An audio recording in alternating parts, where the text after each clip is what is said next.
أعوذ بالله من الشيطان الرجيم بسم الله الرحمن الرحيم বিতাড়িত মরদুদ শয়তানের ওয়াসওয়াসা থেকে পানাহ চাই পরম করুণাময় আল্লাহ রাব্বুল আলামিনের নামে শুরু করছি।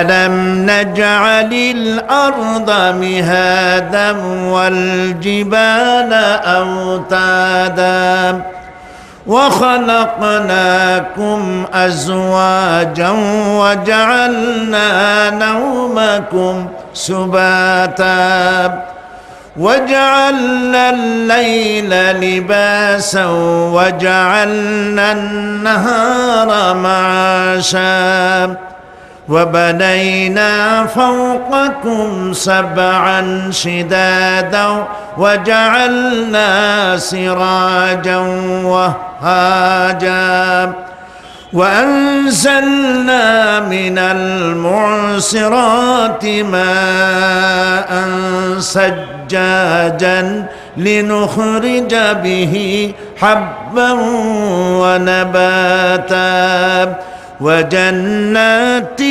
ألفافا সাদাকাল্লাহুল আযীম। আমি আজকে যে আয়াতগুলি তেলাওয়াত করেছি এই আয়াতগুলির মধ্যে দেখা দৃষ্টান্তগুলি আল্লাহ চোখে দেখা দৃষ্টান্তগুলিকে আঙ্গুল দিয়ে দেখাচ্ছেন যে দেখো এইগুলি যে আল্লাহর পক্ষে সম্ভব, তিনি তোমাকে মৃত্যুর পরে জিন্দা করাও তার জন্য সম্ভব। সেজন্য তিনি বলছেন ألم نجعل الأرض مهادا والجبال أوتادا। এটা কি সত্য কথা নয় যে আমি তোমাদের জন্য এই পৃথিবীকে একটি বিছানা হিসাবে বানিয়ে দিয়েছি, আর এই পৃথিবীর উপরে পাহাড়গুলি দিয়ে পেরেকের মতো পাহাড়গুলিকে প্রথিত করে দিয়েছি। ওয়াখালাকনাকুম আজওয়াজা, এবং পৃথিবীর মানব বংশ অথবা যে কোনো প্রাণী এবং জন্তুর বংশ বৃদ্ধির জন্য তোমাদের স্ত্রী জাতীয় এবং পুরুষ জাতীয় জোড়ায় জোড়ায় সৃষ্টি করেছি। ওয়াজআলনা নাওমাকুম সুবাতা, আর তোমাদের জন্য তোমাদের ঘুমকে শান্তির বাহন করেছি। ওয়াজআলনা লাইলা লিবাসা, আর রাতকে করেছি আবরণ অথবা আচ্ছাদন।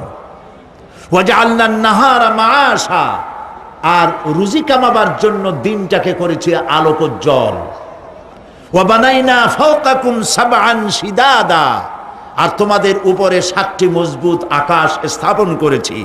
ওয়াজআলনা সিরাজান ওয়াহাজা, আর তাতে একটি অতি উত্তপ্ত অতি উজ্জ্বল একটি বাতি সৃষ্টি করেছি।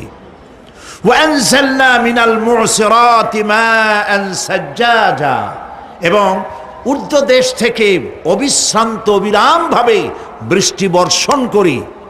কেন? লিনুখরিজা বিহি হাব্বান ওয়া নাবাতা, যাতে করে শস্য, শাক, সবজি, উদ্ভিদ আর নিবিড় বাগান সৃষ্টি করতে পারি। এই ছিল তেলাওয়াতকৃত আয়াতের শাব্দিক তর্জমা। আসুন এবার ব্যাখ্যায় চলে যাই। আল্লাহ পাক বলছেন দেখো এই পৃথিবীটাকে, এই জমিনটাকে একটি বিছানা হিসাবে আমি বিছায় দিয়েছি, শান্তিময় আবাসভূমিতে পরিণত করে দিয়েছি এই পৃথিবীটাকে।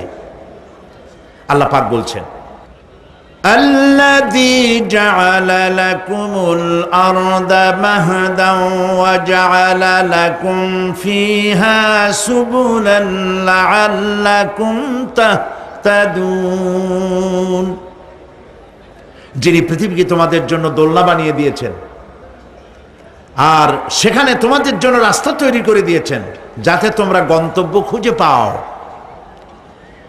সূরা নাবার মধ্যে আল্লাহ পাক পৃথিবীকে বলেছেন বিছানা, আর সূরা আয-যুখরুফের মধ্যে বলেছেন দোলনা। পৃথিবীটাকে আল্লাহ কি বললেন? দোলনা। দোলনার মধ্যে শিশু যেমন শান্তিতে ঘুমায় থাকে, এই পৃথিবীটাকে তোমার জন্য শান্তিতে ঘুমাবার জন্য, চলাফেরা করার জন্য আমি এই পৃথিবীকে শান্ত করে দিয়েছি। সুবহানাল্লাহ। এবং গন্তব্যের জন্য, যাতায়াতের জন্য আমি রাস্তা বানিয়েছি। আপনি বলবেন রাস্তাগুলি তো আমরা বানাইছি গম দিয়া, ইট দিয়া, পাথর দিয়া। হ্যাঁ, আপনি বানাতে পারেন, রাস্তা আপনি বানাতে পারেন, কিন্তু যখন আপনারা কেউ বানান নাই তখন এই পথগুলি আল্লাহরই বানানো ছিল। বিশেষ করে পাহাড়িয়া এলাকায়, পাহাড়িয়া এলাকায় কোন গভর্নমেন্ট গিরিপথ তৈরি করেছে বলেন তো দেখি? কে বানিয়েছে? আল্লাহ পাক তৈরি করেছেন। এ পথ তৈরি করেছে যাতে তোমরা তোমাদের গন্তব্যে পৌঁছতে পারো। মহা শূন্যে ভাসমান এই পৃথিবী, এই পৃথিবীটাকে আল্লাহ পাক আরামের জায়গা বানিয়েছেন, অথচ এই পৃথিবীর মধ্যে আছে কি তা কি আমরা জানি? এই পৃথিবী নামক গ্রহটি, এটি প্রতি ঘন্টায় ৬৬,৬০০ মাইল বেগে পৃথিবীটা ছুটে চলছে বন্দুকের গুলির মতো। প্রতি ঘন্টায় ৬৬,৬০০ মাইল গতিবেগে পৃথিবী ছুটছে। এর অভ্যন্তরে আছে আগুন, এর মধ্যে আছে পাথর।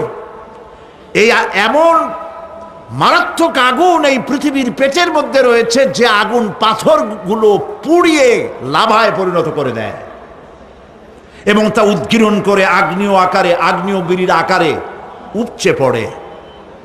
এই পৃথিবীর মধ্যে এরকম আগুন আছে।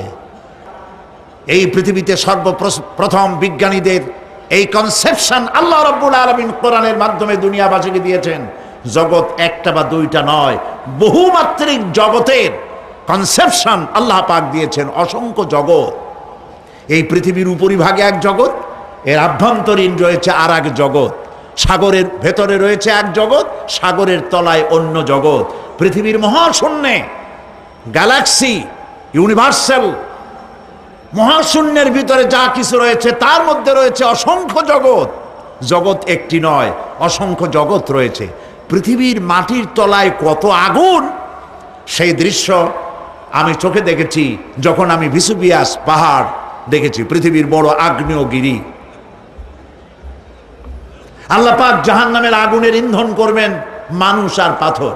ওয়াকুদুহান নাস ওয়াল হিজারা, পাথর আর মানুষ হবে জাহান্নামের আগুনের ইন্ধন। পৃথিবীর মাটি থেকে ৩ মাইল উঁচা ভেসুভিয়াসের পাহাড়ের উপরে, ভেসুভিয়াস পাহাড় কোথায় বলতে পারেন? ইটালিতে। ইটালিতে সেই জায়গায় যখন আমি উঠেছি, পাথর যে জাহান্নামের আগুনে পুড়বে এর বাস্তবতা নিজের চোখে দেখেছি। পাথরগুলি আগুনে পুড়ে লাভার মতো হয়ে পাহাড়ের উপর থেকে আলকাতরার মতো গলে গলে পাহাড়ের চতুর্দিকের 12 কিলোমিটার এলাকার জনপদকে ধ্বংস করে দিয়েছে।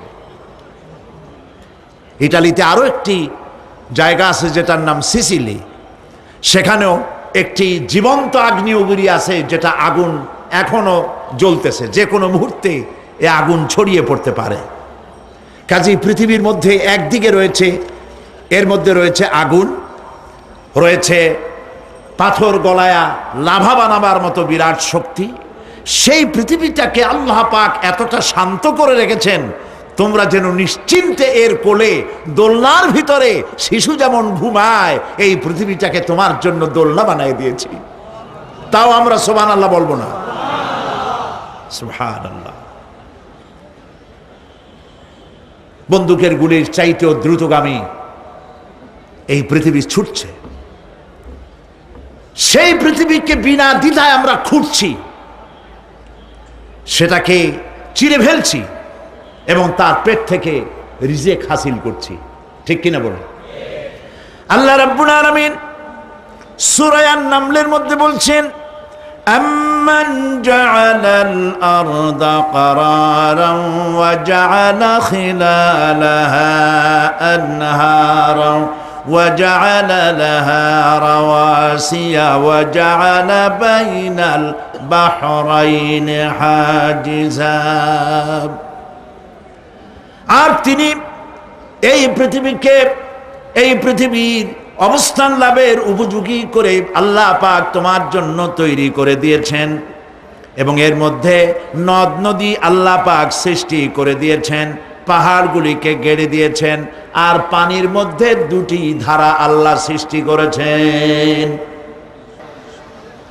পানির মাঝখানে একটা অন্তরাল সৃষ্টি করেছেন। এটি একটা তো আবিষ্কার হয়েই গেছে, সেটি হলো প্রশান্ত মহাসাগরের ভেতরে 4000 কিলোমিটার লম্বা, 2500 কিলোমিটার চওড়া প্রশান্ত মহাসাগরের ভিতরে একটি বিশাল এলাকা পাওয়া গেছে, যেটার পানি অত্যন্ত সুমিষ্ট সুমধুর, আর এর বাইরের পানিগুলি অত্যন্ত লবণাক্ত। সূরা আর রহমানের মধ্যে আল্লাহ পাক বলেছেন, মারাজাল বাহরাইনি ইয়ালতাকিয়ান বাইনাহুমা বারযাখুন লা ইয়াবগিয়ান ফাবিআইয়ি আলাই রাব্বিকুমা তুকাযযিবান। দুটি সমান্তরালে পানি প্রবাহিত হয়ে যাচ্ছে, দুটি ধারা। লোনা পানি মিষ্টি পানিকে লোনা বানাতে পারে না, মিষ্টি পানি লোনা পানিকে মিষ্টি বানাইতে পারে না, মাঝখানে কোনো পার্টিশন নাই। সুবহানাল্লাহ। আমার দেশের পদ্মা, গঙ্গা, যমুনা, মেঘনা এর মিষ্টি পানিগুলি ভাটি এলাকারে বঙ্গোপসাগরের নোনা পানির মধ্যে ছুটে যায়, আবার জোয়ারের টানে বঙ্গোপসাগরের মুখ তিতা হয়ে যায়। এমন নোনা পানি মিষ্টি দরিয়ার মধ্যে এসে ঢুকে যায়, কিন্তু বঙ্গোপসাগরের নোনা পানি মিষ্টি পানিকে নোনা বানাতে পারে না। আবার নোনা পানিগুলি মিষ্টি এলাকায় গিয়ে মিষ্টিরেও খারাপ বানাইতে পারে না। আল্লাহ রাব্বুল আলামিন বলেন, এগুলি আমার আইন। মানে কার আইন? আফাগায়রা দীনিল্লাহি ইয়াবগুন ওয়ালাহু আসলামা মান ফিস সামাওয়াতি ওয়াল আরদি তাওআন ওয়া কারহা। আকাশে আর জমিনে যা কিছু আছে সব আনুগত্যের মস্তককে আমার সামনে অবনতি করে দিয়েছে। সুতরাং এর আমার আইন মানে চাঁদ, সূর্য, গ্রহ, নক্ষত্র আইন মানে কার? চিল্লায় বলুন। আল্লাহ পাক এই পৃথিবীকে সুন্দর করে সাজিয়ে দিয়েছেন, আবার এর মধ্যে তিনি মাঝে মধ্যে এই পৃথিবী একটু ভূমিকম্পন হয়, কিন্তু তা কোথাও কোথাও একসাথে না। একসাথে যদি সারা পৃথিবীতে ভূমিকম্প হইতো, সৃষ্টি জগতে অস্তিত্ব বিলুপ্ত হয়ে যেত। কথা বুঝতে পেরেছেন? এই জন্য আল্লাহ পাক বলেন, ইন্না ফি খালকিস সামাওয়াতি ওয়াল আরদি ওয়া ইখতিলাফিল লাইলি ওয়ান নাহার লাআয়াতিন লিউলিল আলবাব। নিশ্চয়ই আকাশ এবং জমিনের সৃষ্টির ব্যাপারে আর রাত আর দিনের পরিবর্তনের ব্যাপারে যারা জ্ঞানবান তাদের জন্য রয়েছে আল্লাহ পাকের নিদর্শন। এই ঘূর্ণায়মান পৃথিবী নিয়মিত ঘুরছে, সূর্যের কাছে চলে যাচ্ছে, আবার দূরে সরে আসতেছে। আর এই ঘূর্ণায়মান আসে বলে, সূর্যের কাছে যায় আর আসে বলে এক এলাকায় রাত হয় আর এক এলাকায় দিন হয়। এখন বাংলাদেশে রাত 8:45, আর ঠিক একই সময় আমেরিকার নিউ ইয়র্কে এখন দিনের 9:15। যদি এরকম অবস্থা না হতো, তাহলে এক এলাকার প্রাণীগুলি বাঁচত, অন্য এলাকার প্রাণীগুলি ঠান্ডায় ফ্রিজ হয়ে যেত। আমাদের এই পৃথিবী আল্লাহ পাকের এক অফুরন্ত নিয়ামত। এই অফুরন্ত নিয়ামত আল্লাহ পাক আমাদেরকে দিয়েছেন, আর এর মধ্যে এর অভ্যন্তরে রয়েছে মানুষের খাদ্য তৈরি করার মতো প্রাণ শক্তি মাটির মধ্যে আল্লাহ পাক দিয়েছেন। পৃথিবীটা এটি সূর্যকে আর চন্দ্রকে আল্লাহ পাক একটা নির্ধারিত মেজারমেন্ট করে রেখেছেন, একটা ঠিক সঠিক জায়গায় রেখেছেন। বিজ্ঞানীরা বলেছেন সূর্যর যে ডিগ্রিতে এখন আছে ওর থেকে কয়েক ডিগ্রি যদি নিচে নেমে আসতো, গোটা পৃথিবী জ্বলে পুড়ে ভস্ম হয়ে যেত। আবার সূর্যটা যেখানে আছে ওখান থেকে আরো কয়েক ডিগ্রি যদি উপরে উঠে যেত, তাহলে গোটা পৃথিবী ফ্রিজ হয়ে যেত, প্রাণী জগতের অস্তিত্ব শেষ হয়ে যেত। চাঁদ সম্পর্কে বলা হয়েছে চাঁদ যত ডিগ্রিতে আল্লাহ পাক স্থাপন করে রেখেছেন ওর থেকে কয়েক ডিগ্রি উপরে যদি উঠে যেত, গোটা পৃথিবী মরুভূমি হয়ে যেত। আর যদি কিছু নেমে আসতো, গোটা পৃথিবীতে জলোচ্ছ্বাস হয়ে পানিতে পৃথিবী ডুবে শেষ হয়ে যেত। তাও সুবহানাল্লাহ বলবো না? এ সমস্ত কুদরত কার? আল্লাহ পাক। আল্লাহ রাব্বুল আলামিন এরপরে বলছেন ওয়াল জিবালা আওতাদা, মাটিকে বানালাম বিছানা, আর এই বিছানাকে এটা যেন তোমাকে নিয়ে নড়াচড়া করতে না পারে সেই জন্য আমি পাহাড়গুলি পেরেকের মতো গেড়ে দিলাম। এখানে আছে যে পাহাড়কে পৃথিবীর মধ্যে পেরেকের মতো গেড়ে দিছি। কেন দিছি সেটি এসছে অন্য আয়াতে। আল্লাহ রাব্বুল আলামিন বলেন ওয়া আলকা ফিল আরদি রাওয়াসিয়া আন তামিদা বিকুম, আল্লাহ পাক বলেন তিনি জমিনে পর্বতের নোঙ্গর পর্বতের পেরেক রকম করে এই পৃথিবীর মধ্যে গেড়ে দিয়েছেন যেন পৃথিবীটা তোমাকে নিয়ে যেন হেলাদোলা করতে না পারে। এই পাহাড় পৃথিবীর ভারসাম্য রক্ষা করেছে। পাহাড়গুলি আজকে মানুষেরা কাটা শুরু করেছে ইন্ডাস্ট্রি বানাবার জন্য, বাড়িঘর বানাবার জন্য। পাহাড় যারা কাটছেন আত্মঘাতী কাজ করতেছেন। প্রকৃতির ভারসাম্য, এনভায়রনমেন্ট নষ্ট তো আমরাই করতেছি, ঠিক কিনা বলেন? কারা নষ্ট করতেছে? আমরা নিজেরাই করতেছি, আত্মঘাতী কাজ করছি। এই পৃথিবীতে কত পাহাড় দরকার, কত গাছ দরকার, কত পানি দরকার, সে কথা কে বলতে পারবেন? বলেন সবাই। আল্লাহ পাকের যা কিছু তিনি সৃষ্টি করেছেন সেগুলির উপরে হস্তক্ষেপ করা, কিছু কিছু জিনিসের উপরে হস্তক্ষেপ করা মারাত্মক আত্মঘাতী। পাহাড়গুলি দিয়ে এই সুউচ্চ পাহাড় শুধু খিল বানায় রাখছেন আল্লাহ, পেরেক বানায় রাখছেন, শুধু তাই নয়, এই পাহাড়ের উপরে পানি জমে থাকে বরফ হইয়া।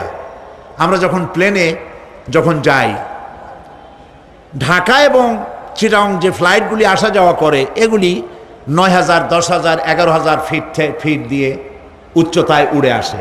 কিন্তু আমরা যখন ইন্টারন্যাশনাল ফ্লাইটে উড়ি তখন সেগুলি চলে 35 থেকে 40,000 ফিট পর্যন্ত উচ্চতায় উড়ে যায়।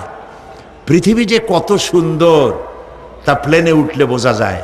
আর বাংলাদেশ যে কত সুন্দর মনোরম তা দেশের উপর থেকে প্লেনে উঠতে গেলে দৃশ্য দেখে, নয়নবিরাম দৃশ্য দেখে সেজদায় মাথা নত হয়ে আসে। সুবহানাল্লাহ, সুবহানাল্লাহ। আমার দেশ যে কত ভালো, আলহামদুলিল্লাহ বলেন। পৃথিবীর যে কোনো দেশের তুলনায় আমার দেশ অনেক অনেক অনেক ভালো, আলহামদুলিল্লাহ বলেন। এর গাছে হাত দিলে খাবার পাওয়া যায়, পানিতে হাত দিলে খাবার পাওয়া যায়, জমিনে হাত দিলে খাবার পাওয়া যায়, যেখানে হাত দেবেন সেখানে খাবার। আমাদের তো আসলে খাদ্যের অভাব না। আমাদের কি খাদ্যের অভাব আসলে? না, আসলে খাদ্যের অভাব না। আমাদের সব আছে, বিশাল বনজ সম্পদ আছে। কাপ্তাই, রাঙ্গামাটি, বান্দরবন যে দেখেন বনজ সম্পদ কাহাকে বলে। খুলনার ফরেস্ট এরিয়া যে দেখেন বনজ সম্পদ কারে বলে।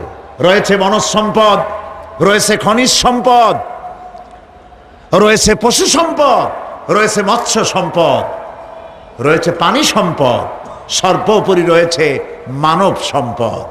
সব আছে। তাহলে মরি কেন?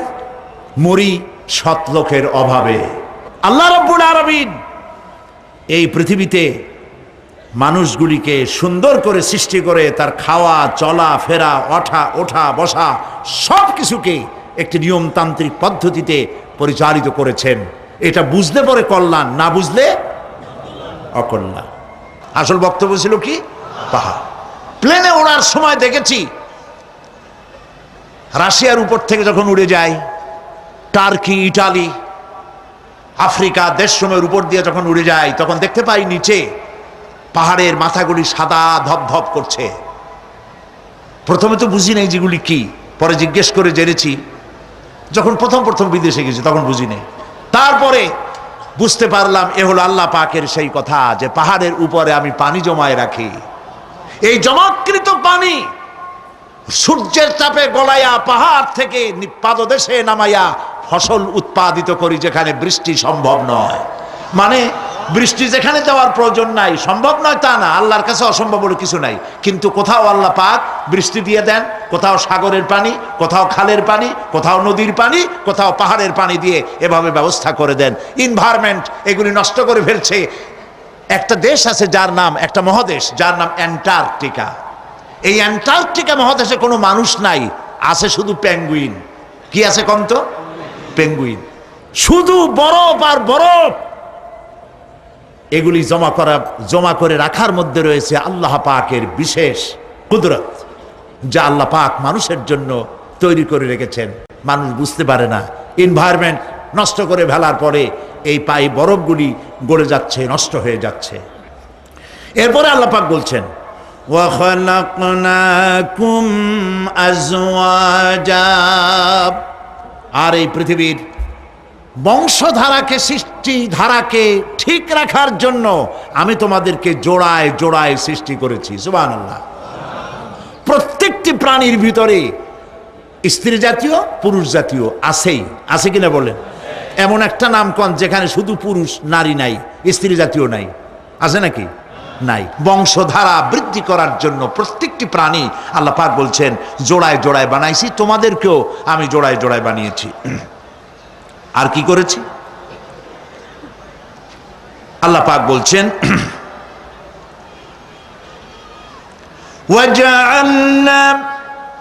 وَجَعَلْنَا نَوْمَكُمْ سُبَاتًا, একদিকে তো জোড়ায় জোড়ায় বানালাম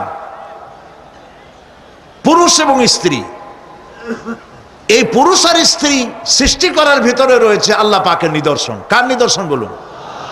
কোরআনে কারিমে আল্লাহ পাক বলেন, وَمِنْ آيَاتِهِ أَنْ خَلَقَ لَكُمْ مِنْ أَنْفُسِكُمْ أَزْوَاجًا لِتَسْكُنُوا إِلَيْهَا وَجَعَلَ بَيْنَكُمْ مَوَدَّةً وَرَحْمَةً إِنَّ فِي ذَلِكَ لَآيَاتٍ لِقَوْمٍ يَتَفَكَّرُونَ। আর আল্লাহ পাকের অসংখ্য নিদর্শনের মধ্যে এটিও নিদর্শন যে তিনি তোমাদের থেকে তোমাদের জোড়া সৃষ্টি করেছেন, তোমাদের স্ত্রী বানাইছেন। কেন? লিতাসকুনু ইলাইহা, যাতে করে তুমি তার কাছ থেকে তোমার মনের প্রশান্তি, সেও এবং তুমিও উভয়ের কাছে মনের প্রশান্তি খুঁজে পাও। ওয়াজআলা বাইনাকুম মাওয়াদ্দা, আর আল্লাহ পাক তোমাদের মধ্যে সৃষ্টি করেছেন ভালোবাসা। ওয়া রাহমা, আর পরবর্তী সময় সৃষ্টি করেছেন দয়া এবং করুণা। লিতাসকুনু ইলাইহা বলতে বোঝানো হয়েছে যে এই ব্যবস্থা আপনি আপনি হয়নি, এটি একটি উদ্দেশ্যকে লক্ষ্য করে হয়েছে। একে অপরের নিকটে যেন শান্তি পায়, প্রশান্তি পায়, একজন আরেকজনের কাছে পূর্ণ মাত্রায় তাই মিলিত হওয়ার জন্য নির্জন পরিবেশের আশ্রয় নেয়। আর এভাবে করি আল্লাহ পাক মানব বংশের এই ধারাকে অব্যাহত রেখেছেন। সুবহানাল্লাহ। ওয়া জাআলা বাইনাকুম মাওয়াদ্দা, আর তোমাদের মধ্যে আল্লাহ পাক ভালোবাসা সৃষ্টি করেছেন। এই কথা বলার এর ব্যাখ্যা কি? ভালোবাসা সৃষ্টি করেছেন এর ব্যাখ্যা এরকম হতে পারে, কয়েক রকম। আমি যেটা জেনেছি সেটি হচ্ছে এরকম, ভালোবাসা সৃষ্টি হওয়ার তো কথা ছিল না। এক পর্যায়ে ভালোবাসা থাকবে কোনো একটি বিশেষ সময়, বাকি সব সময় ঝগড়া হবে, এটাই হওয়া স্বাভাবিক ছিল। ধরুন মেয়ের বাড়ি চট্টগ্রাম, ছেলের বাড়ি বরিশাল। মেয়ে শুটকি খেতে খুব পছন্দ করে, ছেলের গন্ধও সহ্য করতে পারে না। মেয়ে বলে খড়ে যাত দে, আর ছেলে বলে যে কমে যাও। মানে একজন আর একজনের ভাষার সাথে মিল নাই। কথা ঠিক কিনা বলেন? ভাষার সাথে মিল নাই। রুচির সাথে মিল নাই। একজনের টক পছন্দ করে আর একজনের টক সহ্য করতে পারে না, আর একজনের শুটকি খায় আর একজনের শুটকি পছন্দ করে না। কাজেই রুচি আর অভ্যাস ইত্যাদি দিয়ে সারাদিন স্বামী স্ত্রীর মধ্যে ঝগড়া হওয়া স্বাভাবিক ছিল, ঠিক না? আল্লাহ পাক বলেন সেখানে আমি এই স্বামী স্ত্রী যখন হয়ে যায় তখন দুজনের মধ্যে আমি ভালোবাসার সৃষ্টি করে দেই।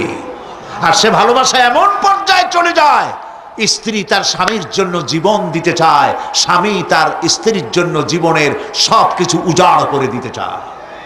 ওয়াজআলা বাইনাকুম মাওয়াদ্দা, এরপরে সৃষ্টি করি রাহমা। ওই ভালোবাসা ছিল যৌবন কেন্দ্রিক, বিশেষ এক উদ্দেশ্যকে সামনে রেখে। কিন্তু যখন যৌবনে ভাটি লাগলো তখন ওই উদ্দেশ্য আর থাকলো না। তখন আল্লাহ পাক বলেন এই সময় তো দুজনের মধ্যে রাগারাগি খেসাখেসি ইত্যাদি হয়, স্বাভাবিক ছিল, কিন্তু তা হইল না। আমি রহমত দিলাম, করুণা দিলাম, এখন বুড়ি বুড়ারে ছাড়ে বাঁচে না, আর বুড়াও বুড়িরই ছাড়া বাঁচে না। তাও আমরা সুবহানাল্লাহ কব না? প্রিয় ভাই সব, আমি বুঝতে পারছি আপনারা বলেন ঠিকই, তবে শুনতে শুনতে মোহমুগ্ধ হয়ে বলার সময় পান না। জি আলহামদুলিল্লাহ, বলি আলহামদুলিল্লাহ। তো আল্লাহ রাব্বুল আলামিন পরস্পর পরস্পরের মধ্যেই ভালোবাসা সৃষ্টি করলেন। এটি আল্লাহ পাকের আয়াত। এটা আল্লাহ পাকের কি বলুন? আয়াত মানে কি? নিদর্শন।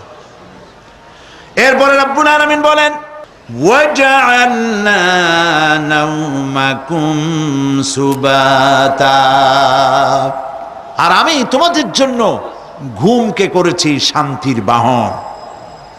মানুষের অঙ্গ প্রত্যঙ্গ প্রত্যেকটির কাজ ভিন্ন, প্রকৃতিও ভিন্ন। চোখ দেখে, কান শোনে, জিহ্বা স্বাদ গ্রহণ করে, নাক শোনে, নাক শোখে, মস্তিষ্ক চিন্তা ভাবনা করে। এ হলো প্রকৃতি। আর প্রত্যেকটি অঙ্গ প্রত্যঙ্গের রুচি আলাদা, কর্তব্যের মধ্যে বিরাট বৈষম্য। যেমন চোখ রঙিন এবং সুন্দর জিনিস দেখতে ভালোবাসে, ঠিক কিনা? বলেন ঠিক কিনা? একটা খারাপ জিনিসের দিক চোখ পড়লেই মানুষ তাড়াতাড়ি চোখ ফিরায় নেয়, ঠিক না? চোখ সুন্দর এবং রঙিন জিনিস দেখতে ভালোবাসে। কান সুমধুর সুর শুনতে ভালোবাসে, উৎসাহ বোধ করে। আর হাত নরম এবং মসৃণ জিনিসে স্পর্শ করতে উৎসাহ বোধ করে। নাক আতরের গন্ধ শুঁকতে ভালো লাগে। আর মন নতুন নতুন রঙিন ভাবনা ভাবতে চেষ্টা করে। বাড়ি বানাবো, বিল্ডিং বানাবো, ইন্ডাস্ট্রি করব, ছেলে বিয়ে দেবো, মেয়ে বিয়ে দেবো অমুক জায়গায় বিরাট লোকের কাছে। ভাবতে ভাবতে ভাবের সাগরে হারিয়ে যায়।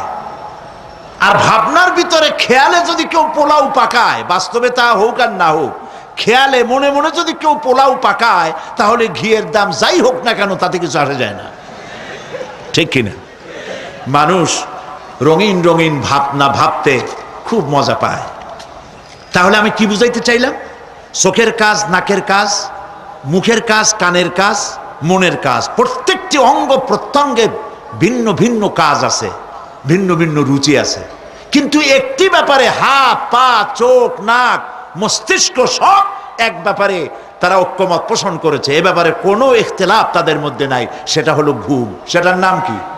ঘুম। ঘুমাইতে চায়, হাতের শরীরের সমস্ত অঙ্গ প্রত্যঙ্গ ঘুমের কোলে নিবেদিত হয়ে যেতে চায়। ঘুম না আসলে হাত আর চলে না, মাথায় আর ভাবতে ইচ্ছা করে না, পাও আর চলতে চায় না, হার্টবিট বেড়ে যায়। আর ঘুমালে পরে সব শান্ত হয়ে যায়। সুবহানাল্লাহ কব না? আল্লাহ রাব্বুল আলামিন বলেন এই নিদ্রাকে, এই ঘুমকে আমি তোমাদের জন্য শান্তির বাহন বানিয়ে দিয়েছি। আলাম ইয়ারাউ আন্না জাআলনাল লাইলা লিয়াসকুনু ফীহি ওয়ান নাহারা মুবসিরান ইন্না ফী যালিকা লাআয়াতিন লিকাওমি ইউমিনুন। তারা কি আল্লাহ পাকের এই কুদরতের কথা চিন্তা করে না? যে আমি রাতের আধার দিয়ে ধরনীর বুক ছেয়ে দেই, দিনের উজ্জ্বলতা, কোলাহল, গাড়ির আওয়াজ, ভ্যাঁ ভোঁ আওয়াজ হচ্ছে, কলকারখানার আওয়াজ হচ্ছে, সূর্যের বিরাট তাপ, ঘুম আসে না। সারাদিন কাজ করার পর শরীরের আরাম দেওয়ার জন্যে রাতের একটি কালো চাদর পৃথিবীর উপরে আমি বিছায়ে দেই।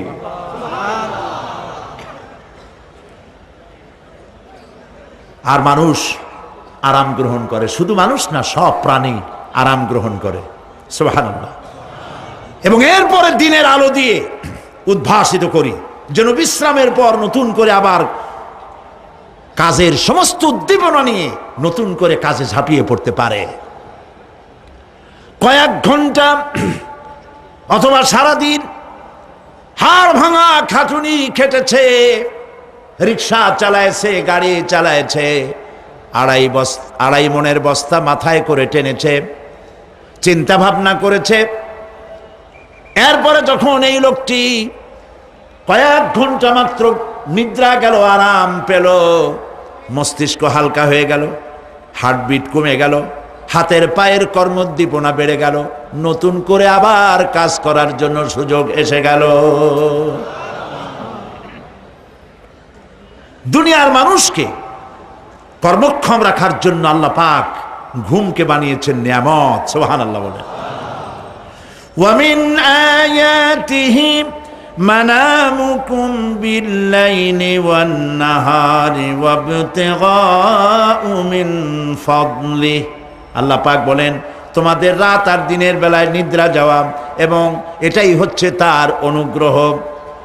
রাত আর দিনের নিদ্রা যাওয়ার পরে আমার অনুগ্রহ অর্থাৎ রিজেক তালাশ করার জন্য শরীরের ভিতরে, মনের ভিতরে, হাত পায়ের মধ্যে কর্মের উদ্দীপনা আমি তোমাদের দিয়ে দেই।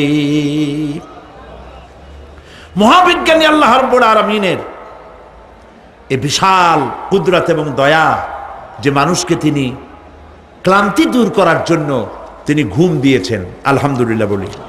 অনেক মানুষ আছে ঘুমাইতে পারে না, ঘুমাবার জন্য ফেনার গান খায়, ঘুমাবার জন্য ভেলিয়াম খায়, সিডাক্সিন খায়, রিল্যাক্সিন খায়, কত অক্সিজেন, অক্সিজেন, কত কিছু খায়, তারপরেও ঘুম আসে না। এই ঘুম যার আসে না, বিরাট নিয়ামত থেকে বঞ্চিত। ঘুম একটি নিয়ামত, আলহামদুলিল্লাহ বলি, আলহামদুলিল্লাহ বলি। বিশাল নিয়ামত ঘুম। আল্লাহ যে সমস্ত নিয়ামত আমাদের জন্ম থেকে শুরু করে এ পর্যন্ত বডির মধ্যে দিছেন, মৃত্যুর আগে আল্লাহ যেন একটিও কেড়ে না নেন, বলি আমিন। আল্লাহ রাব্বুল আলামিনের পরে বলেন, ওয়াজআলনাল লাইলা লিবাসা ওয়াজআলনান নাহারা মাআশা। আর রাতকে করেছি আচ্ছাদন, আবরণ, দিনকে রুজি কামাবার জন্য ব্যবস্থা করে দিয়েছি। দিনের বেলা রুজি কামাবেন, দিনের বেলায় ঘুমায় থাকবেন না। বহুত মানুষ আছে সকালবেলায় ঘুম দিল, 12টা 1টা বাজে গেল। উর্দুতে ছোটবেলায় পড়েছিলাম, জিসনে সোয়া উসনে খোয়া, যে ঘুমাইলো সব সর্বনাশ করলো। অসময় ঘুমানো, অসময় ঘুমানো সর্বনাশ হয়ে যাবে সব। এই জন্য আল্লাহ পাক বলেছেন, দিনটারে বানাইছি রুজি কামাবার জন্য। রুজি কামাও, রুজি কামানো এটাও একটা ইবাদত। রুজি কামানো কি? হালাল রুজি কামাবেন, ইবাদত। আপনি যে আপনার স্ত্রীকে একটা ব্লাউজ কিনে দেন, কাপড় চোপড়, প্রয়োজনীয় কসমেটিক্স কিনে দেন, আপনি যে বাজার ঘাট করেন, সব হালাল পয়সা যদি হয়, সাদকা দেওয়ার মতো সমান সওয়াব হবে। রুজি কামাইতে হবে, এটা আল্লাহ পাকের হুকুম, রুজি কামাও। ফাইদা কুদিয়াতিস সালাত ফান্তাশিরু ফিল আরদ ওয়াবতাগু মিন ফাদলিল্লাহ। সুবহানাল্লাহ বলেন। নামাজ যখন শেষ হয়ে গেল, ফাইদা কুদিয়াতিস সালাত, নামাজ যখন শেষ হয়ে গেল, ফান্তাশিরু ফিল আরদ, তখন জমিনে ছড়িয়ে পড়ো আর আমার অনুগ্রহ, রিস্ক অনুসন্ধান করো। সুবহানাল্লাহ। মসজিদে বসে বসে খালি তসবিহ টিপতে থাকো না, কাজের সময় কাজ করো। অফিস থেকে বলে আসছে জোহরের নামাজ পড়তে যাই, জোহরের নামাজ পড়িয়ে তারপর নফল পড়া শুরু করছে, এরপরে দোয়া দুরুদ পড়া শুরু করছে। 1 ঘন্টা অফিসের সময় নষ্ট করেছেন। ফরজ নামাজ, সুন্নত নামাজ পড়তে যতটুকুন লাগবে, এর থেকে বেশি সময় নিলে বেতন হালাল হবে না। আপনি মিথ্যা কথা বলে, মিথ্যা ছুটি নিয়ে দিনের কাজ করতে পারেন না। আপনার রুজি হালাল হইতে হবে। আপনার নফল নামাজ পড়া দরকার, রাত পড়ে আছে, রাতের বেলা গিয়ে জনমের মতো নফল পড়েন, কে নিষেধ করবে? মনে থাকবে কথা? প্রিয় ভাই সব, হযরত ওমর ফারুক রাদিয়াল্লাহু তাআলা আনহু তিনি একবার মসজিদে নববীর মধ্যে দেখলেন ফজরের সময়, জোহরের সময় তিনি দেখলেন ফজরে যাদের দেখলাম এক জায়গায় বসা ৫-৭টা লোক, জোহরে তো তাদেরই দেখতেছি, আসরের সময় দেখলেন ওইখানে বসা, মাগরিবেও দেখলেন, এশায়ও দেখলেন। এশার নামাজের পর তিনি প্রশ্ন করলেন, তোমরা কারা? বলল যে আমরা হলাম দূরের থেকে আসছি, মসজিদে নববী শ্রেষ্ঠ মসজিদ, এখানে বসে বসে আল্লাহর জিকির আজগার করি। তো আল্লাহর জিকির আজগার করো, নামাজ পড়ো, খাও কি? কাজে কিছু লোক আছে ওরা মেহেরবানি করে রান্না করে আনিয়া আমাদের খাওয়াইয়া যায়। হযরত ওমর ফারুক রাদিয়াল্লাহু তাআলা আনহু বললেন, তাহলে তো তোমার চাইতে, তোমরা যে কয়জন এখানে বসে ইবাদত করো, তোমাদের চাইতে ওই ব্যক্তি অনেক উত্তম যে নিজে রুজি কামাই করে তোমাদের খাওয়ায় যায়, তোমরা তো অলস। শুনে রাখো, নামাজের সময় ছাড়া আগামীকাল এই জায়গায় যদি বসা দেখি, ব্যাট মারে বের করে দেবো মসজিদ নববী থেকে। ইসলাম কাজের প্রতি উদ্দীপনা দিয়েছে, ইসলাম কাজের ট্রেনিং দিয়েছে। সুবহানাল্লাহ বলে কাজ করো আর খাও, বসে বসে বাপের বোঝা হইও না। প্রিয় ভাই সব, এরপরে আল্লাহ পাক বলছেন, ওয়াবানাইনা ফাওকাকুম সাবআন শিদাদা, আর তোমাদের উপরে আমি তোমাদের উপরে শক্ত মজবুত 7টি আকাশ সৃষ্টি করেছি। সুবহানাল্লাহ। এর থেকে বেরিয়ে যাওয়ার কোনো উপায় নাই, এটা ফাটল ধরাবারও কোনো উপায় নাই। এবং এই আকাশটাকে আমি আবার সুন্দর করে সাজায় রাখছি, নয়ন অভিরাম দৃশ্য সার্বক্ষণিকভাবে আমি রেখেছি, রাতের আধারে যা দেখা যায়। সেটা কি? আল্লাহ রাব্বুল আলামিন বলেন, ইন্না যায়্যানাস সামাআদ দুনিয়া বিজিনাতিনিল কাওয়াকিব, এই দুনিয়ার আকাশখানিকে তারকা প্রদীপ দিয়া সাজায় রেখেছি মনের মতো। দেখো তুমি তাকাইয়া, কি সুন্দর করে আকাশকে সজ্জিত করে রেখেছি। আল্লাযী খালাকা সাবআ সামাওয়াতিন তিবাকা মা তারা ফি খালকির রাহমানি মিন তাফাউত ফারজি'ল বাসারা হাল তারা মিন ফুতুর। ক্ষমাশীল তিনি, সপ্ত আকাশ রচিলেন থরে থরে, কোনো ত্রুটি হেরিবে না তার পূর্ণ সৃজন পরে। চাহো তুমি তার সৃষ্টি পানে, দেখো কিছু ভুল চুক, ফিরাও তোমার নয়ন খানি, ফিরাও তোমার মুখ। আকাশটাকে সুন্দর করে সাজাইছি, তাকায় দেখো তো কোনো ভুল ত্রুটি আছে নাকি? সুবহানাল্লাহ। আল্লাহ পাক বলছেন, মা তারা ফি খালকির রহমান মিন তাফাউত, রহমানের সৃষ্টির ভিতরে কোনো ত্রুটি পাবে না। ফারজি'ল বাসারা হাল তারা মিন ফুতুর, আবার তাকাও। কে বলতেছেন? আবার তাকাও, ভালো করে তাকাও, দেখো কোন সৃষ্টির মধ্যে কোনো ত্রুটি আছে কি? জোরে বলেন নাই, জোরে বলেন নাই, বলেন আলহামদুলিল্লাহ, সুবহানাল্লাহ। এক দরবেশ, সে একবার এক বট গাছের তলায় বসিয়া এই আয়াত পড়তেছিলেন। এই আয়াত পড়ে তার মনে উঠলো, আল্লাহ পাক বলছেন হাল তারা মিন ফুতুর, দেখো কি কোনো ভুল চুক, আবার তাকাও। তো সে দেখে ভুল ত্রুটি তো ধরবার উপায় নাই, আল্লাহ তোমার সৃষ্টির মধ্যে কোনো ত্রুটি নাই, তবে একটা জিনিস আমার কাছে একটু বেকায়দা লাগে। সেটা কি?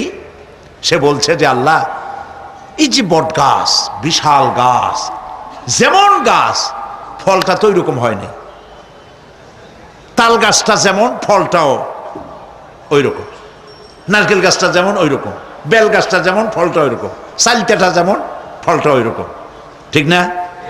কিন্তু এত বড় বট গাছ ফল একেবারে একটু একটু। দরবেশ সাহেব চিত হয়ে শুয়ে শুয়ে এগুলি চিন্তা করতেছিলেন। হঠাৎ করে একটা বটের ফল, আধা পাকা ফল, অনেক উপর থেকে বৃন্তচ্যুত হয়েছে দরবেশ সাহেবের নাকের ডগার উপরে টস করে পড়ছে। পড়ার সাথে সাথে নাক জ্বলিয়ে উঠছে। কান ধরে তওবা করে দরবেশ সাহেব সেজদায় পড়ে গেছেন। আল্লাহ, কি বুড়িটা করলাম! আমার চিন্তা মতে যেমন গাছ তেমন ফল, তালের সাইজের যদি হইতো, যে পজিশনে আমার নাকের উপরে পড়ছে, নাক তো ভালো, মাথাও গুঁড়ো গুঁড়ো হয়ে যেত। সুবহানাল্লাহ, সুবহানাল্লাহ। আল্লাহ পাক বলছেন, সুম্মা রজি'ল বাসারা কাররাতাইন ইয়ানকালিব ইলাইকাল বাসারু খাসিআও ওয়া হুয়া হাসির। অক্ষমহীন দৃষ্টি তোমার সৃষ্টিতে পাবে ফাঁকি, ফিরাও তোমার নয়নখানি, ফিরাও কাঙ্গালাখি। আমার সৃষ্টি নৈপুণ্যতার দিকে যতবার তাকাও না কেন, আমার সৃষ্টির ভিতরে কোনো ত্রুটি তুমি দেখতে পাবে না। এই জন্য নবীজি বলেছেন, আল্লাহ রাব্বুল আলামিনের সৃষ্টির কলাকুশলতার প্রতি কেউ যদি একবার গবেষণা করে, একটা ঘন্টাও যদি কেউ চিন্তা করে, কয় ঘন্টা? একটি ঘন্টা আল্লাহর সৃষ্টি নৈপুণ্যতা সম্পর্কে একটি ঘন্টা যদি কেউ চিন্তা করে, গবেষণা করে, নবীজি বলেছেন ওই বান্দার আমল নামায় আল্লাহ পাক 60 বছরের নফল ইবাদতের সব লিখে দিবে। চিন্তা করো, গবেষণা করে, শ্রদ্ধায় মাথা নত হয়ে আসবে, আপনাতেই সেজদা করবে। সুবহানাল্লাহ।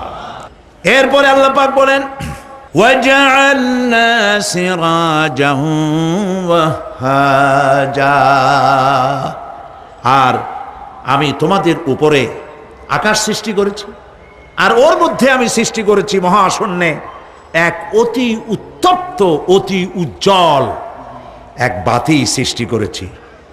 সিরাজ শব্দের অর্থ হলো সূর্য, ওয়াহাজ এ শব্দের অর্থ হচ্ছে একই সাথে অতি উত্তপ্ত, অতি উজ্জ্বল। সূর্যের ব্যাস হচ্ছে এই পৃথিবীর চাইতে, সূর্যের ব্যাস হচ্ছে পৃথিবীর চাইতে 109 গুণ, এবং এর আয়তন পৃথিবীর চাইতে 13 লক্ষ গুণ বড়। আর দূরত্ব হচ্ছে পৃথিবীর মাটি থেকে 9,30,00,000 মাইল ব্যবধানে এই সূর্যকে আল্লাহ পাক স্থাপন করেছেন। এই সূর্যের মধ্যে যেমন রয়েছে তাপ, আবার তেমন রয়েছে আল্ট্রা ভায়োলেট রে। সূর্যের মধ্যে অনেক কিছু আছে, এখনো বিজ্ঞানীরা তা আবিষ্কার করতে পারে নাই। এর মধ্যে কল্যাণধর্মী জিনিসও আছে এবং অকল্যাণ জাতীয় কিছু জিনিস আছে। সেটা কি কারণে, সেটা আল্লাহ ভালো জানেন, আমরা জানি না। আমরা মনে করি অকল্যাণ, আল্লাহ জানেন ওর মধ্যে কি কল্যাণ আছে। যেমন সাপের বিষ, আমরা সাপ দেখলেই মারি, কিন্তু সাপ আপনাকে ক্ষতি না করলে আপনি মারবেন কেন? আর যদি ক্ষতি করার মনে হয়, ক্ষতির মতো মনে হয়, মেরে ফেলে দিন। এটা বলা হয়েছে হাদিস শরীফে, ক্ষতিকর মনে হলে মেরে ফেলে দিন। কিন্তু সাপ তার বিষের মধ্যে মানুষের জীবন রক্ষাকারী ওষুধ সাপের বিষ দিয়েই তৈরি হয়। সূর্যের মধ্যে অকল্যাণ ধর্মী যা আছে সেটা কেন, এটা আমরা জানি না। এখন অকল্যাণ ধর্মী যে জিনিসটাকে বিজ্ঞানীরা মনে করেন, সেটার নাম হলো আল্ট্রা ভায়োলেট রে, অতি বেগুনি রশ্মি। এই অতি বেগুনি রশ্মি, এটার অ্যাকশন হচ্ছে এই যে প্রাণী জগতের মধ্যে যদি এটা লাগে, এসে পড়ে, পৃথিবীতে যদি স্পর্শ করে, তাহলে ক্যান্সার সহ নানাবিধ দুরারোগ্য ব্যাধিতে গোটা পৃথিবী ছড়িয়ে পড়বে। ওই আল্ট্রা ভায়োলেট রে যাতে পৃথিবীর মাটি স্পর্শ করতে না পারে, সেজন্য আল্লাহ রাব্বুল আলামিন ওজোন স্তর তৈরি করেছেন। OZONE, ওজোন স্তর তৈরি করা আছে, যাতে করে ওই রেটা পাস করতে না পারে। সেই রেতে বিজ্ঞানীরা লক্ষ্য করেছে, রেতে ফাটল ধরেছে। সূর্য কত দূরে? 9,30,00,000 মাইল দূরে। মানুষেরা, বিজ্ঞানীরা টের পেয়েছে যে ওজোন স্তরে ফাটল ধরেছে। সুবহানাল্লাহ। আল্লাহ পাক বলছেন, ওয়ামা উতীতুম মিনাল ইলমি ইল্লা কালিলা, তোমাদেরকে খুব সামান্যতম জ্ঞান আমি দান করেছি। সামান্য জ্ঞান দিয়ে গেছে কদ্দুর দেখেন, সুবহানাল্লাহ বলেন। চিন্তায় শ্রদ্ধায় মাথা নত হয়ে আসবে।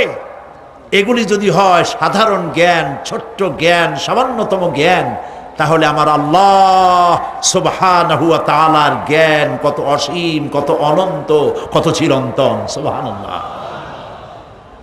সে আল্লাহ রাব্বুল আলামিন ওজনের স্তরকে রেখেছেন, ওটা ক্র্যাক করেছে। কেন ক্র্যাক করেছে? ক্র্যাক করেছে এনভায়রনমেন্ট নষ্ট করার কারণে। আমরা গাছ কেটেছি, যত গাছ কেটেছি তত গাছ লাগাই নেই।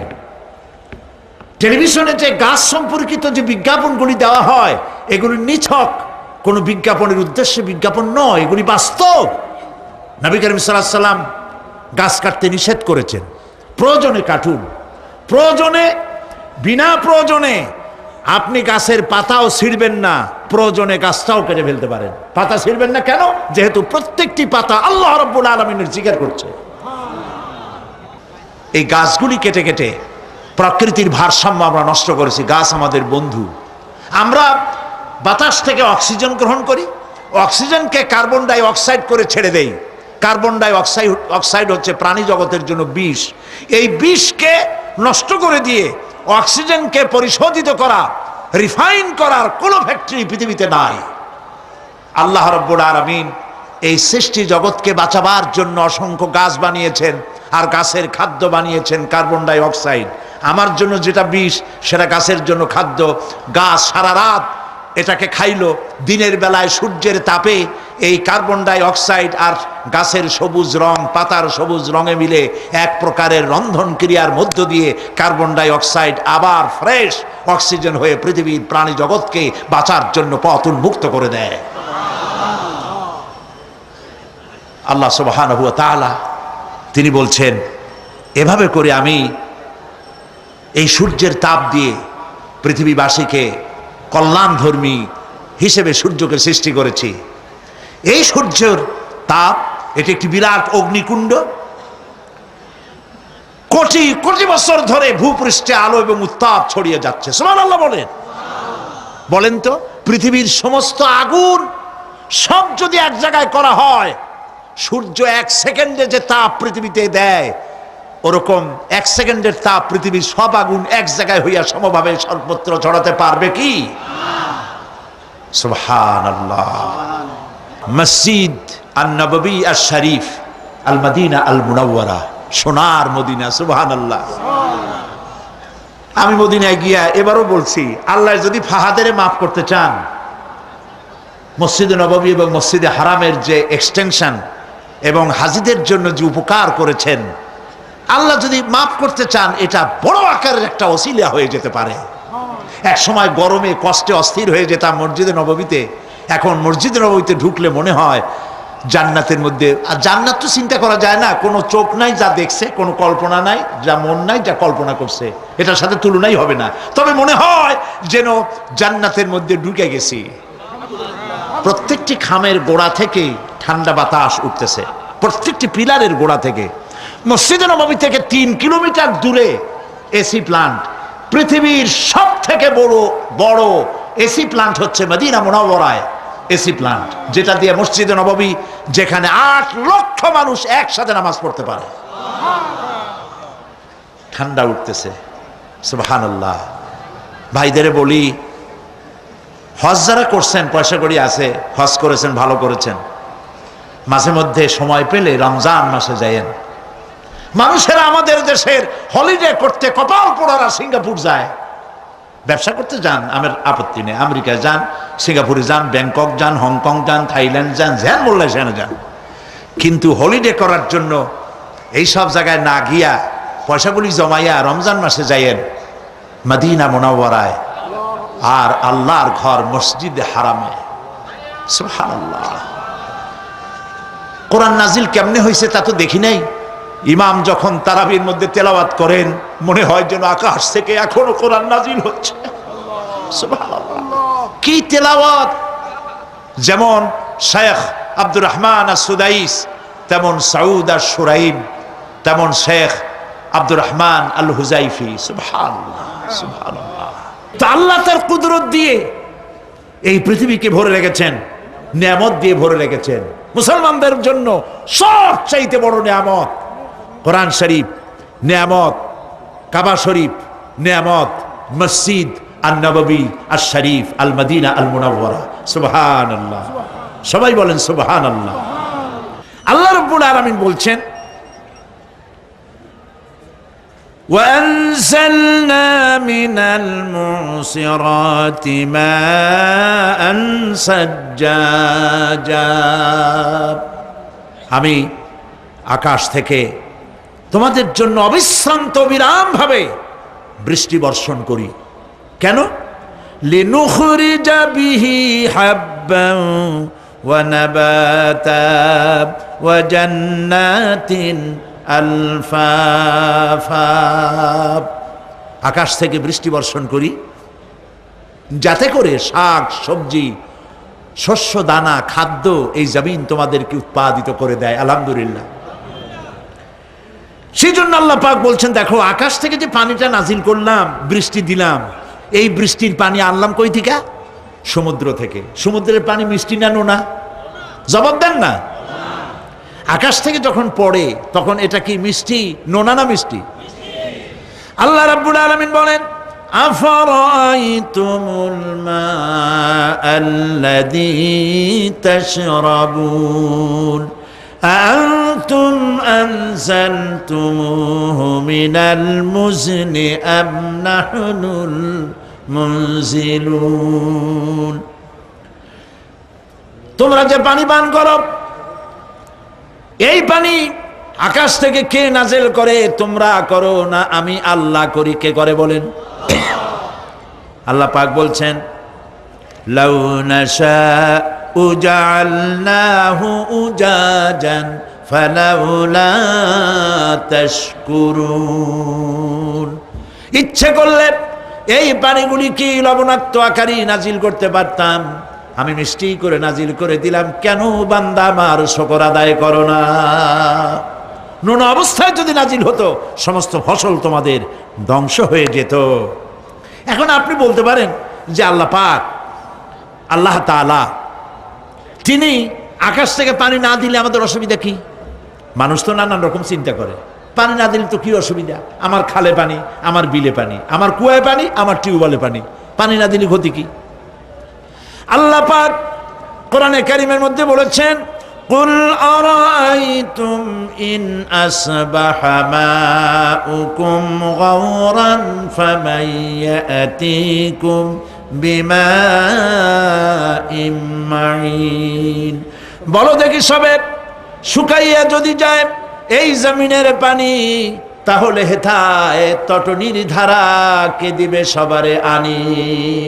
বান্দারে, বৃষ্টি না হইলে তুমি পানির পরোয়া করো না। সমুদ্রের পানি নেবা, নদীর পানি নেবা, কলের পানি নেবা। শুনে রাখো বান্দা, নদীর প্রবাহমান নদীর পানি, কলের পানি, টিউবওয়েলের পানি, মাটির পরতে পরতে পানি সব যদি আমি শুকায় দেই, কে আছে এই পৃথিবীতে যে নতুন করে তোমার জন্য পানি আমদানি করে দিতে পারে? পারে কেউ? কেউ পারে না। এই পানি দিয়ে আমি তোমাদের জন্য ফসল ফলাই। লিনুখরিজা বিহি হাব্বান ওয়া নাবাতা। ইয়া আইয়ুহান নাসু যকুরু নি'মাতাল্লাহি আলাইকুম হাল মিন খালিকিন গায়রুল্লাহ।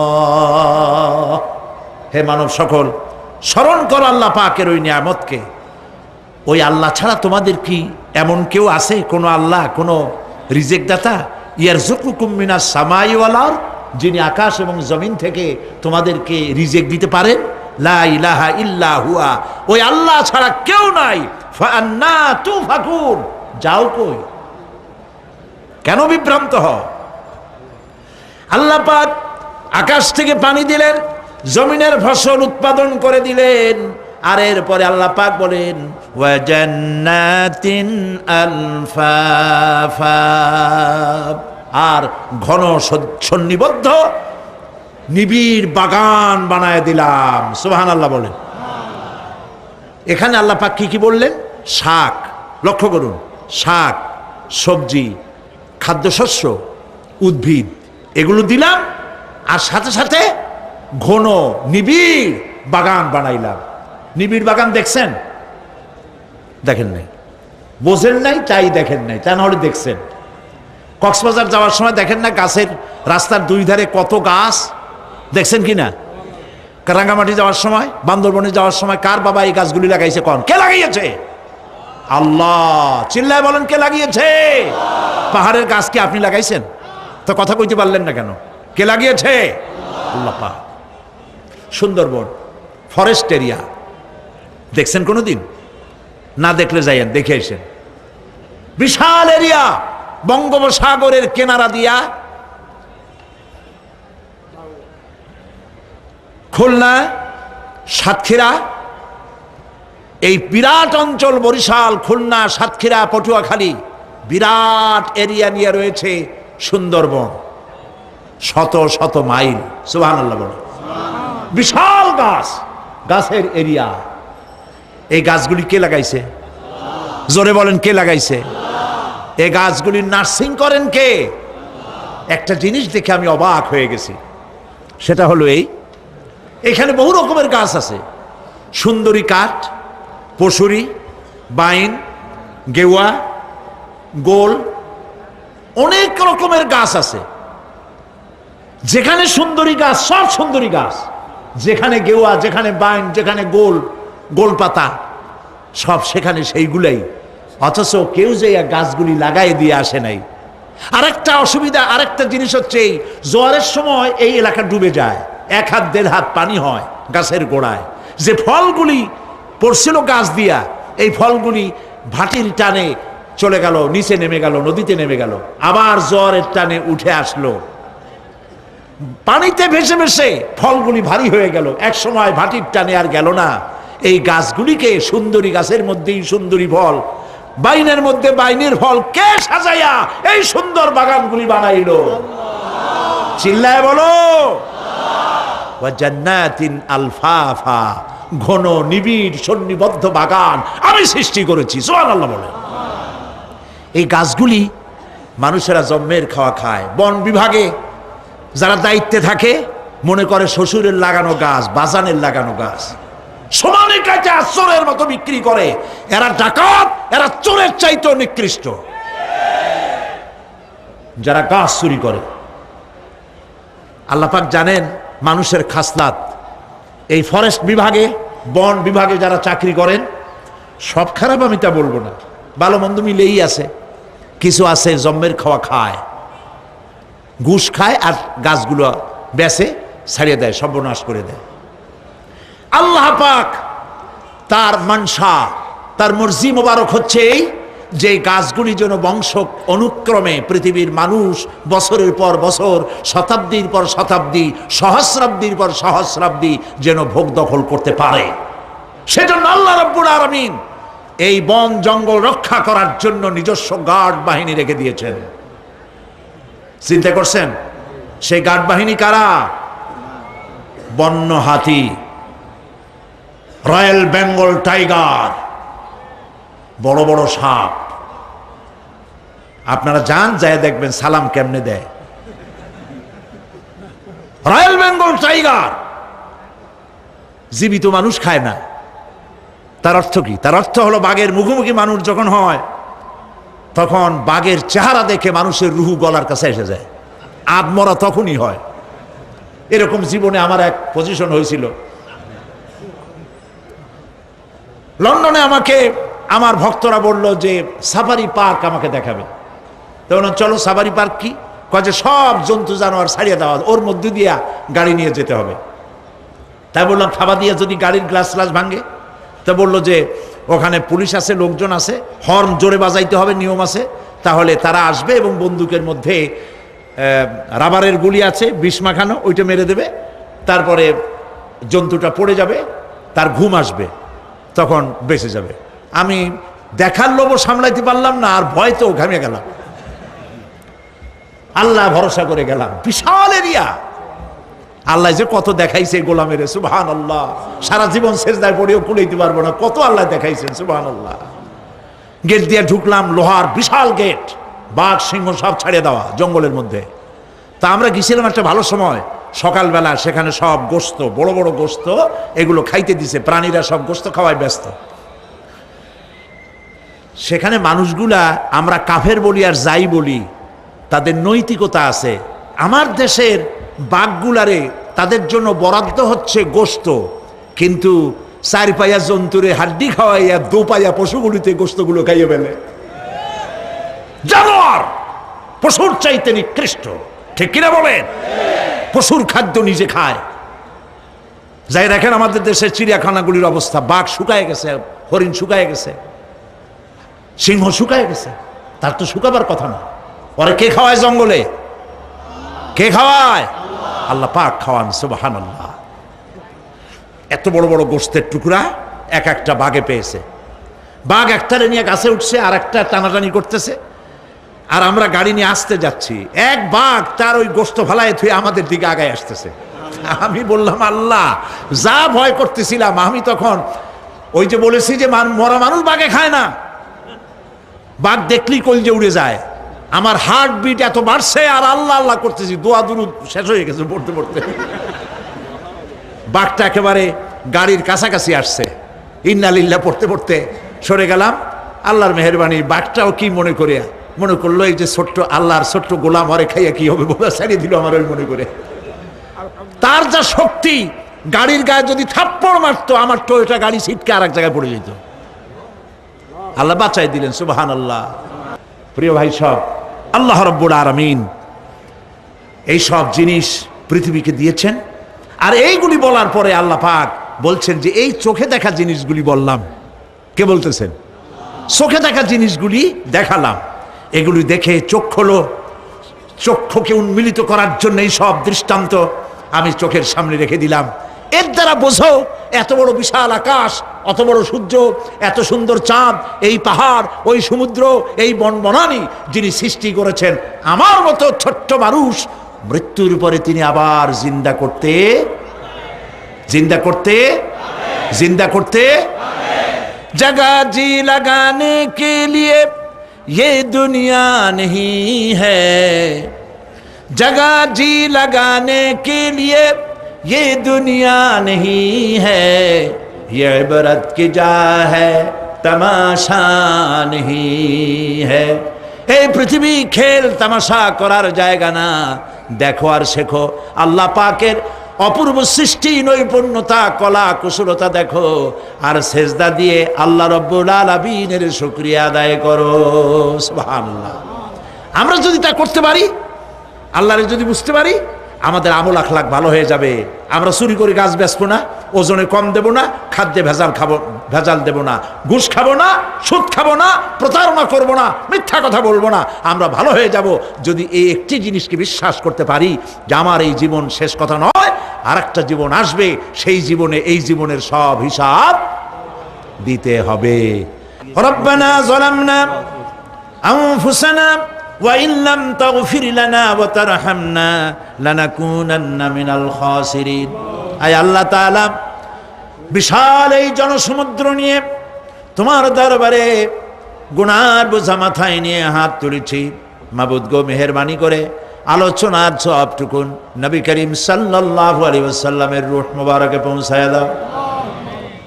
রব্বুল আলামিন, আমাদের মধ্য থেকে যাদের মা বাপ দুনিয়া থেকে জনমের মতো বিদায় হয়ে গেছে, কবরগুলিকে জান্নাতের টুকরায় পরিণত করে দাও। রব্বির হামহুমা কামা রব্বায়ানি সগীরা।